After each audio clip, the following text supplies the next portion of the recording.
బాహుబలి సినిమాతో Rajamouli pan India సినిమాలకు గేట్లు తెరిచారు. RRR తో ఆస్కార్ గెలిచి ఇండియన్ సినిమాలు ఇంటర్నేషనల్ స్థాయికి తీసుకెళ్లే మార్గాన్ని చూపించారు. ఇప్పుడు చాలా పెద్ద సినిమాలు అదే దారిలో రూపొందుతున్నాయి. వాటిలో టాప్ సినిమాలు ఇవే. 1 రామాయణం. ఇది పాన్ ఇండియా సినిమా చరిత్రలోనే ప్రతిష్టాత్మకమైన ప్రాజెక్ట్. నితేష్ తివారీ దర్శకత్వంలో రణబీర్ కపూర్, సాయి పల్లవి, యష్ ముఖ్య పాత్రలో నటిస్తున్నారు. ప్రొడ్యూసర్ నమిత్ మల్హోత్రా ప్రకారం ఈ సినిమాకు 4000 కోట్ల బడ్జెట్ ఉంది. ఇది హాలీవుడ్ బ్లాక్ బాస్టర్ల కంటే ఎక్కువ. First part Deepavali 2026, second part Deepavali 2027. 2 SSMB29.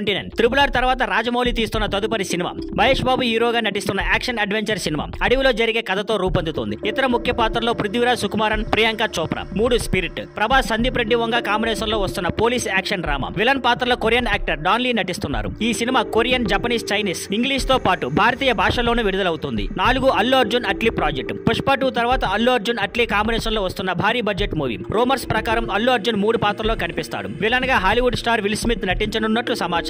Heroines Deepika Padukone, Mrunal Thakur, Janhvi Kapoor. 5 NTR Trivikram project. Lord Kartikeya ఆధారంగా రూపొందుతున్న మైథలాజికల్ సినిమా. టైటిల్ గా గాడ్ ఆఫ్ వార్ అనే పేరును పరిశీలిస్తున్నారు. నిర్మాత నాగవంశీ ప్రకారం ఇది ఇంటర్నేషనల్ స్టాండర్డ్స్ తో రూపొంది గ్లోబల్ భాషలో రిలీజ్ అవుతుంది. 6 అమెరికన్ లోకేష్ కనగరాజ్. 2025లో అమెరికన్ లోకేష్ కాంబినేషన్ లో సూపర్ హీరో సినిమా రూపొందనుంది. ఇది మల్టీ లాంగ్వేజ్ ఇంటర్నేషనల్ రిలీజ్ తో వస్తుంది. ఇవి అన్ని భారతీయ సినిమాల గౌరవాన్ని ప్రపంచానికి చూపించబోతున్న ప్రాజెక్ట్స్.